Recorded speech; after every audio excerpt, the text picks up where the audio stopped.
What up, YouTube? What up, Bless Squad? We are back for another one. Part 2 of how I became a quadriplegic. Backtrack a little. See, what did we leave off at? Oh yeah, passing the car. Passing the car at what? 80 miles per hour. We slowed down. I gave the lady the finger, right? Jogged my mind a little bit, right? We got past all that. Oh, that's right. Basically, when God spoke to me and told me to put my seatbelt on, and told y'all what I said. Now listen, I'm on the ones that keep it funky. I keep it 100. I got no problem telling the truth. You know what I mean? I'm not the Billy Bad Butt or whatever. You know, and that time, at that time, I was popping out there.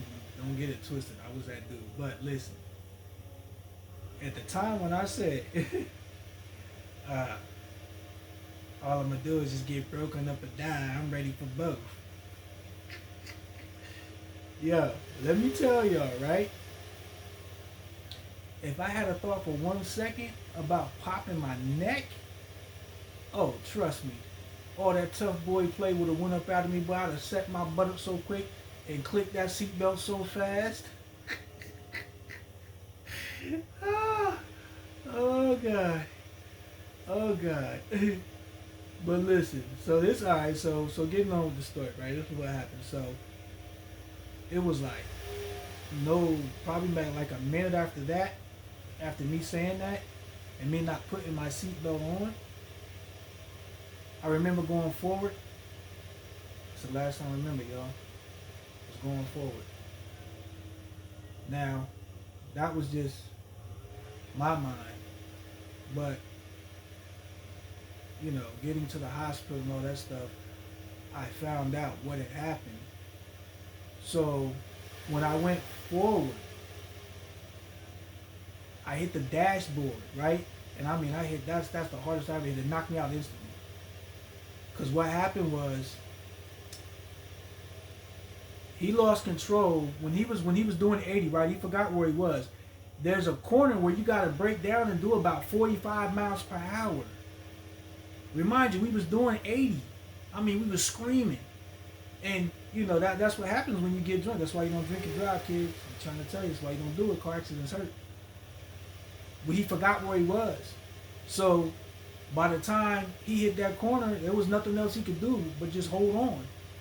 What happened was, he hit 3 parked cars, a telephone pole, and a tree. We banged off of all of that, doing 80 miles per hour. Now, I got to give credit to Honda. Honda's one dope car. They stand by their build and what they stand for as far as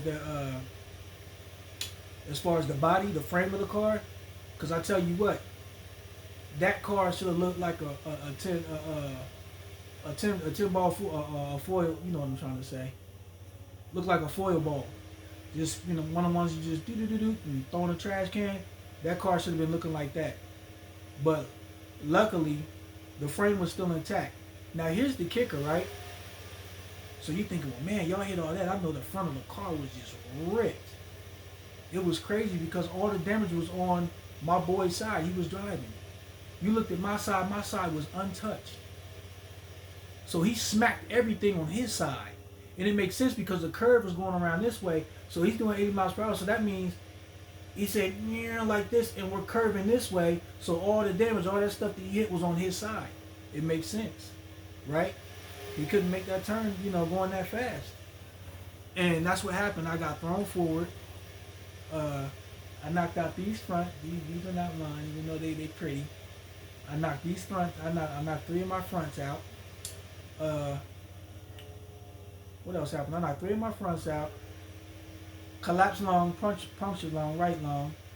I popped my right shoulder out, dislocated my shoulder. Now here's the kicker, y'all. I broke my neck in 4 places.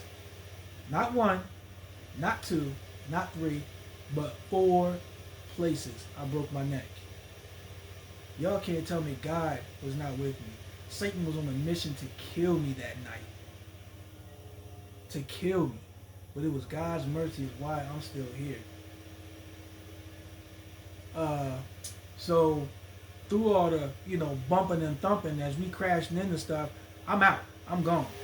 Like I said, that first initial boom to the front, boom, knocked me out, knocked my three fronts out. I went out with my teeth. I was out. Uh, I do remember waking up, and what woke me up was they had to get me out with the jaws of life because through all the, tussle and bustle, I went from the front, and by the end of the accident, I was in the back seat. They said I was laying in my own puddle of blood back there in the back seat. And I do remember waking up for a split second, and what woke me up was they were getting me out, with the jaws of life. For those who don't know what that is, when you can't open a door or something like that, or usually around that time when you don't know how bad somebody's hurt, it's best not to move somebody because you don't know what type of injury they have, and with you moving them, you can make it a lot worse. You can kill somebody depending on what's going on in terms of bleeding, broken necks, all that stuff. So what they did, they literally just, basically cut the top off the car. Now that was just the firefighter, so they didn't touch me. They just did what they were supposed to do and waited till the ambulance got there. And that's what woke me up. And I remember opening my eyes just barely, and all I saw was just this bright old light, and I just heard this brrr, brrr. That was a chainsaw cutting the car up. Boom, knocked back out. So, and then my boy, right? He was so discombobulated and stuff, and he forgot I was even in the car with him.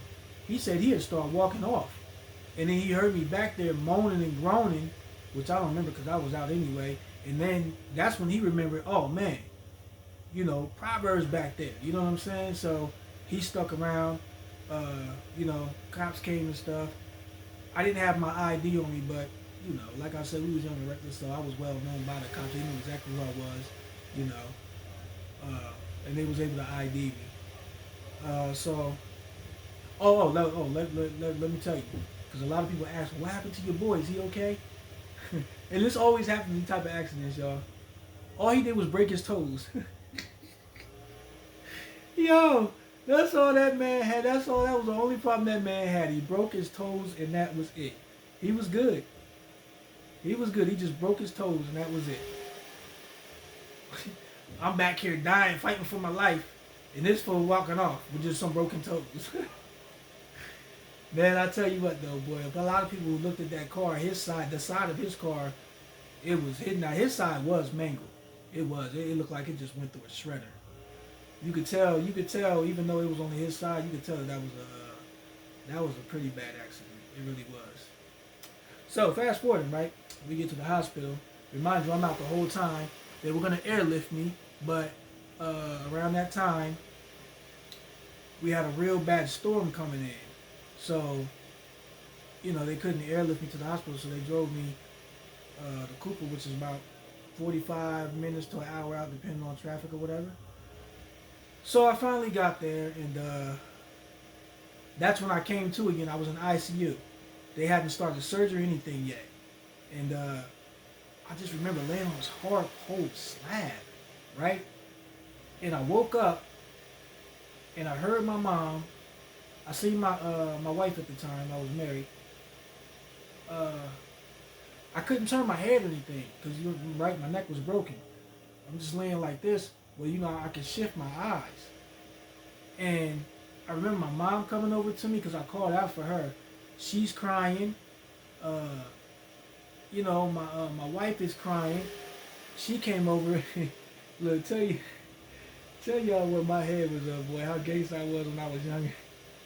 So my now ex-wife comes over, right? She's crying. She's just looking at me. Looking at her, and I'm like, why you crying? I'm the one that's hurt. By then, I'm fully aware that I'm hurt because my head is just banging. It felt like the worst headache I had ever in my life. And the reason was because I split my head all the way down to my skull. When I got bounced around in the car, I broke off the top, the headrest.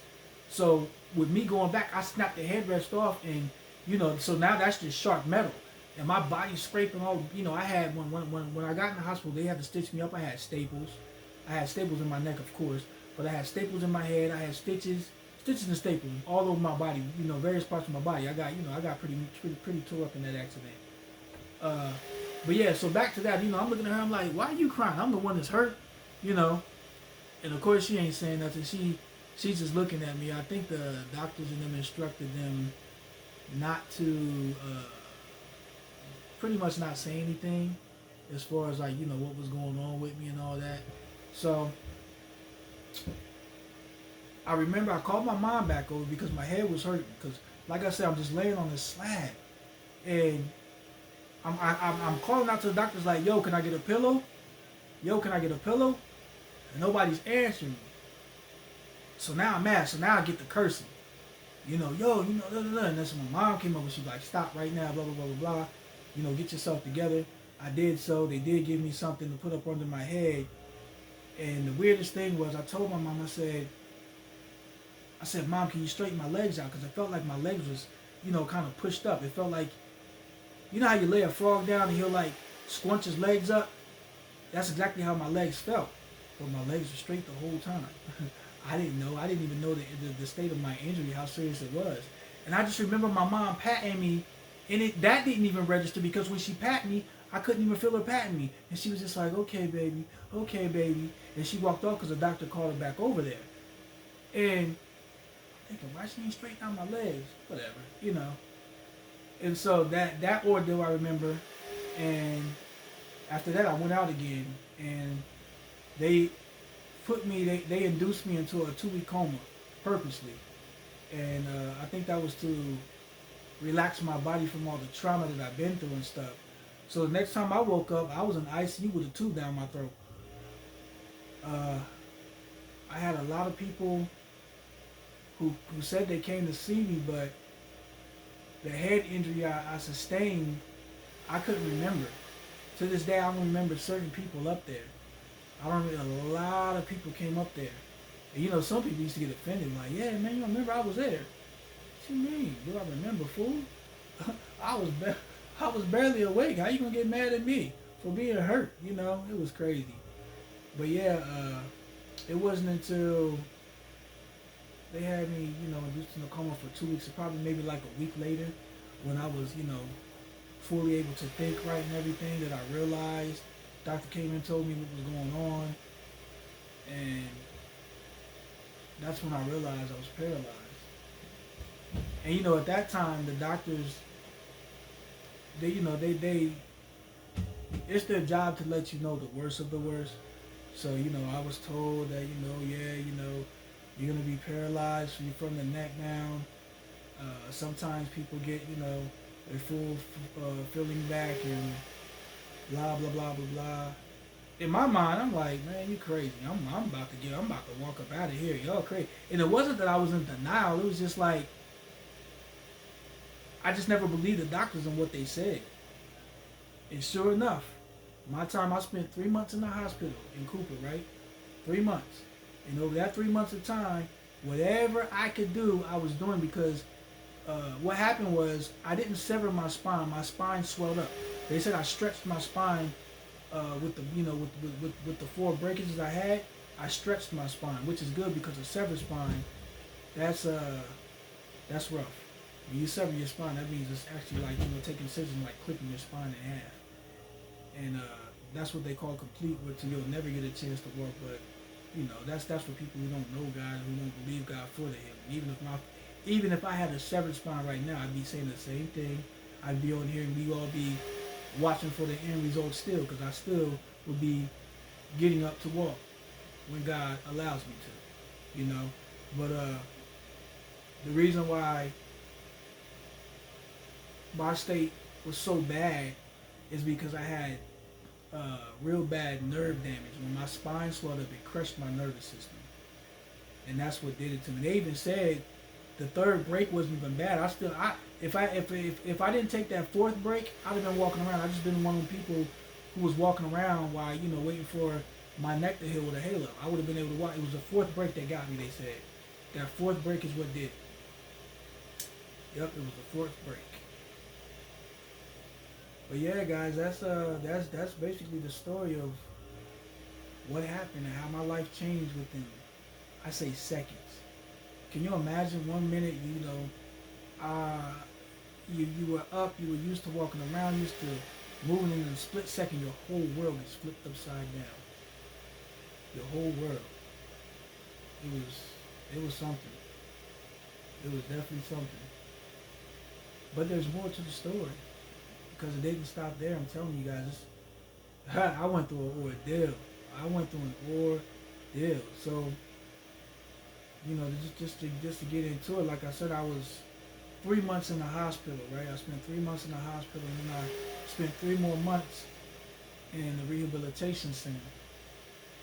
Well, within that 3 months of being in the hospital, uh, they had me on a bed that I really wasn't supposed to be on, and I had what they call the breakdown up under my butt. And that comes from just being in one place for a long period of time. You start getting breakdowns, sores. And that's bad because those can turn south on you real fast and you know, go down to the bone within 2 or 3 days and stuff like that. It depends on you and your body. But the opening that I had, it got bad. I don't know if it went down to the bone or whatever, but it was bad enough where I had to get surgery and I had to have a flap done. Basically they took skin from somewhere else and kind of covered that hole up, and then they ordered me the right mattress for me to be on. So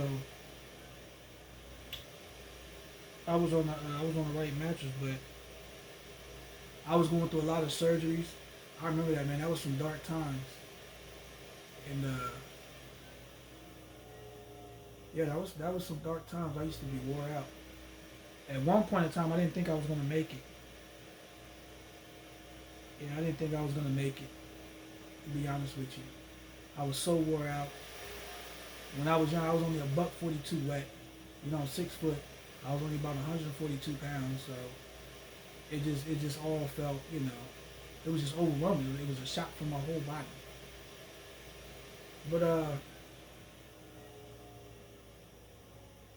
remember the transformation from going to the hospital to the rehabilitation center, and that was something new. That's where I learned a lot about the condition and what was going on, because they specialized in spinal cord injury.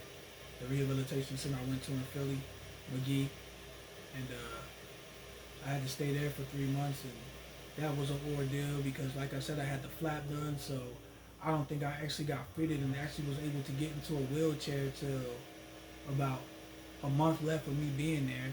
The first 2 months I was bedridden.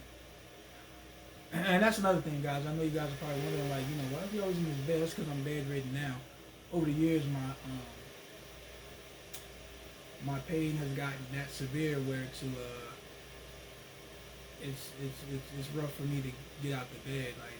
Of course, I get out the bed to take showers, right? And sometimes I'll be almost passing out, just doing that.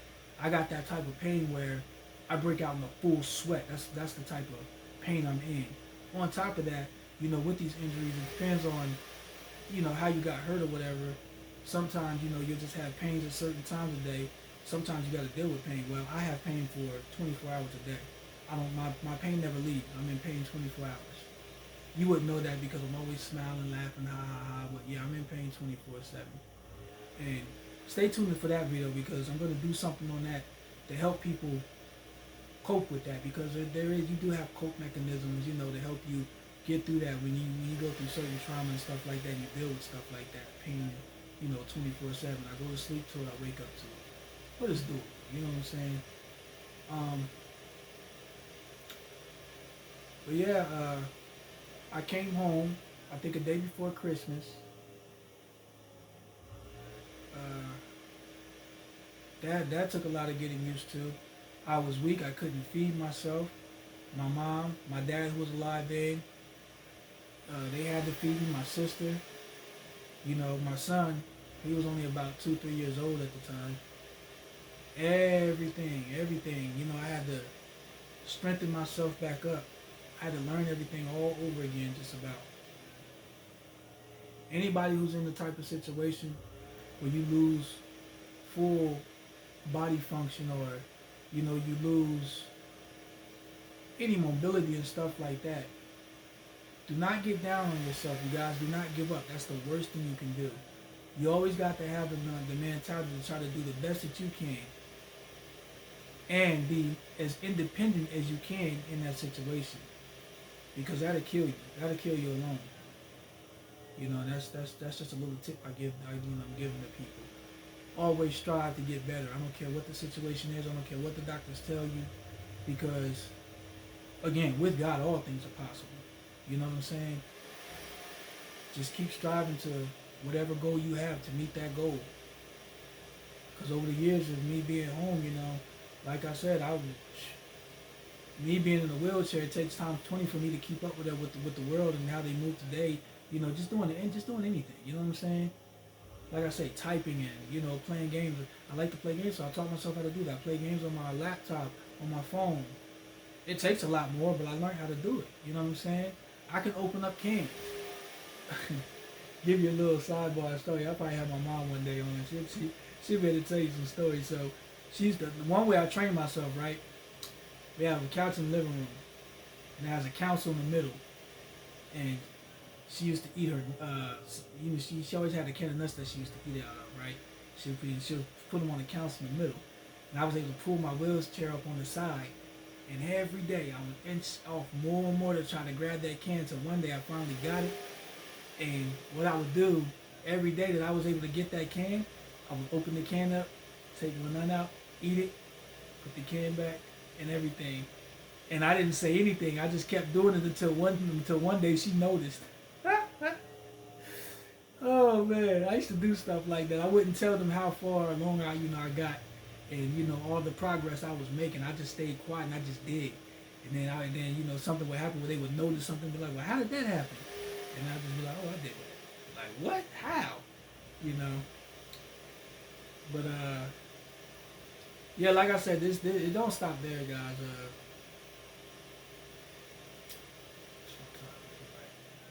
Yeah, it don't stop there. I'm gonna definitely get into some more. I don't really want to get into it now, because I gotta keep a certain time. I'm sorry, y'all. I wish I could talk to y'all all night. I really enjoy this. I enjoy everybody who support me, man. I enjoy everybody who's just watching. Even if you just come through and you just watch it one time or whatever. Hey, listen, I appreciate y'all. I'm enjoying this, man. This was a God-given assignment to me to do YouTube, because I wasn't going to do YouTube at all. I wasn't. Man, once I found out everything that it takes to do YouTube, I take my hat off to YouTube. It's a lot. It is a lot. And I was one of the ones like, nah, bro, I just keep watching. I'm good. We ain't going to get into all that. But when God tell you to do something, you got to do it. You know what I mean? So I know I'm here for a reason. You know what I mean? And I appreciate those who are enjoying me, because I'm enjoying you guys enjoying me. You know what I'm saying? Especially Bless Squad, you know what I mean? Bless Squad is the best squad.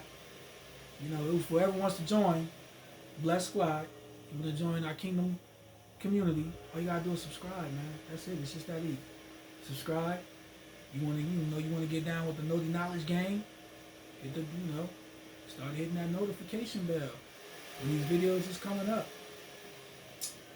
But yeah, I ain't gonna hold y'all any longer, man. I just wanted to go ahead and drop this so I can get the rest of the video out to let y'all know what happened.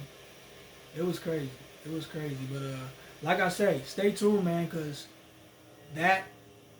maybe that was the worst of it, but you know how they say how things come in three? Listen, I'm living proof of that. Stay tuned.